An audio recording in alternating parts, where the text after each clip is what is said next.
ഒരു പള്ളി 16 വട്ടക്കാരാകരുത്. ഒരു പള്ളി ഒറ്റപ്പട്ടക്കാരൻ മതി. ഈ ഒരു പള്ളി 16 വട്ടക്കാരനായ 16 വട്ടക്കാരൻ തമ്മിൽ ദിവസം അഴിവായിരിക്കും. പക്ഷെ പിണറായി വിജയൻ ശക്തനായ ഒരു ഭരണാധികാരി, ശക്തനായ ഒരു ലീഡർ എന്നത് കാണിച്ചില്ലേ? ഈ ചർച്ചയിലൊന്നും പിണറായി ആരും തൊട്ടില്ലല്ലോ. അദ്ദേഹത്തിന് എതിരായ ഒരു അഭിപ്രായം പറഞ്ഞല്ലോ. പുറത്ത് പലരും അവിടെ ഇവിടെ നിന്ന് പലതും പറയുമായിരിക്കും. പക്ഷേ പുറത്തുള്ളവർ പറഞ്ഞല്ലോ, അകത്തുള്ള പാർട്ടി മെമ്പർമാർ കൂടിയവരെല്ലാവരും ഒരേ സ്വരത്തിൽ പിണറായിയെ മാത്രം വാഴ്ത്തുകയും പൂഴ്ത്തുകയും ചെയ്തുവെങ്കിൽ അദ്ദേഹത്തിൻ്റെ നേതൃപാഠമാണ്. പിണറായി വിജയൻ ഏറ്റവും നേതൃപാഠമുള്ള നേതാവ്, അതോടൊപ്പം തന്നെ നല്ല അഡ്മിനിസ്ട്രേറ്റീവ് കപ്പാസിറ്റിയുള്ള നേതാവ്. അതുകൊണ്ട് തന്നെ അനുയായികളെല്ലാം ശരിക്കും പറയാനും പറഞ്ഞിരുത്താനും ഒരവശബ്ദം പോലുമില്ലാതെ ആ കോൺഫറൻസ് വിളിക്കാൻ സാധിച്ചു എങ്കിൽ അത് പിണറായിയുടെ മികവാണ്, അദ്ദേഹത്തിൻ്റെ നേതൃഗുണമാണ്. അപ്പം അദ്ദേഹത്തെ കേന്ദ്രീകരിച്ചുകൊണ്ട് പാർട്ടി മുമ്പോട്ട് പോകുന്നുവെങ്കിൽ നല്ലതാണ്. അല്ലാതെ എല്ലാവരും കൂടെ കേന്ദ്രീകരിച്ചുകൊണ്ട് പാർട്ടി പോയാൽ അത് പല വഴിക്ക് പോകും. ഒരു വഴിക്ക് പോകണമെന്നുണ്ടെങ്കിൽ പിണറായിയുടെ നേതൃത്വത്തിൽ പിണറായിയുടെ കൂടെ തന്നെ നയിച്ച് മുമ്പോട്ട് പോകാൻ നമുക്ക് സാധിക്കണം, അവർക്ക് സാധിക്കണം. എന്നാലേ പാർട്ടി വളരൂ. ഇനിയൊരു തുടർ ഭരണം ഉണ്ടാകുമെന്ന് ആഗ്രഹിക്കുന്നുണ്ട്.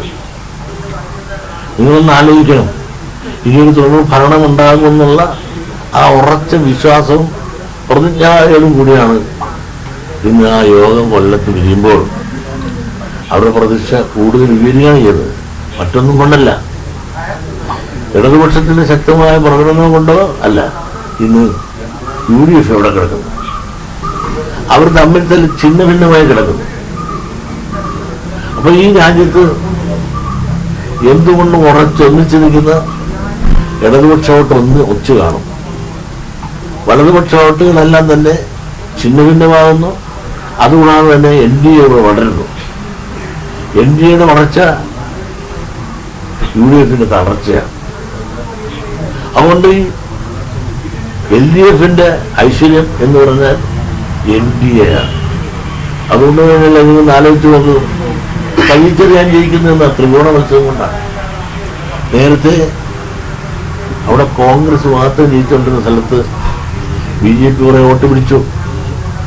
അതോടുകൂടി സജിച്ചെറിയാൻ ജയിക്കുകയാണ്. അതോടൊപ്പം നിങ്ങൾ ആലോചിച്ചു വിഴിഞ്ഞാലക്കുട ആരാണ് ജയിക്കുന്നത്? ഇപ്പോൾ അവിടെ ഉണ്ണിയാണ് സ്ഥിരമായി ജയിച്ചുകൊണ്ടിരുന്നതാണ്. അന്ന് BJPക്ക് 6000 വോട്ടായിരുന്നു. അത് 37,000 വോട്ടോട് കുറിച്ച് വന്നതോടുകൂടി ഇന്ന് കമ്മ്യൂണിസ്റ്റുകാരുടെ ഒരു ഇരുക്ക് കോട്ടയായി. ഇന്ന് നമ്മുടെ വിദ്യാഭ്യാസ വകുപ്പ് മന്ത്രി സിന്ധു അവിടെ MLA ആയി, ഇപ്പോൾ മന്ത്രിയായി. അതുപോലെ വർക്കല, കഹാർ, എന്നും കഹാർ ജയിക്കുന്ന സ്ഥലമായിരുന്നു. അവിടെ NDA സ്ഥാനാർത്ഥി എന്നൊരു 18,000-20,000 വോട്ട് പിടിച്ചപ്പോൾ കഹാർ കൗടുകൂടിയായി. അവിടുത്തെ ജില്ലാ സെക്രട്ടറി പാർട്ടികൾ അവിടെ ജയിച്ചു. അപ്പോൾ കണക്ക് പരിശോധിച്ച് നോക്കിയാൽ പൊതുവെ പറഞ്ഞാൽ ചിലയിടത്തെല്ലാം ചില വ്യത്യാസങ്ങൾ വരാം. എന്നാൽ തന്നെ പൊതുവെ വന്നാൽ NDAയുടെ വളർച്ച UDFന്റെ തളർച്ചയും ആയിരിക്കും.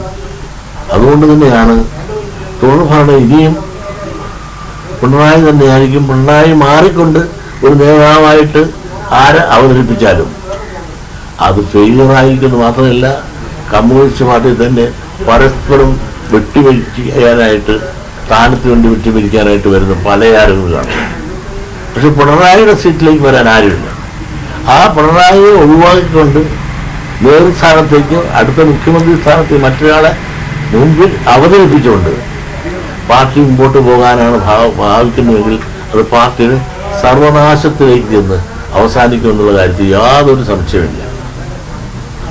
ഒന്നിച്ചു കൊണ്ടുപോകാനുള്ള നയവും നയജാതിരിയും അദ്ദേഹത്തിനുണ്ട്. അതുകൊണ്ട് തന്നെ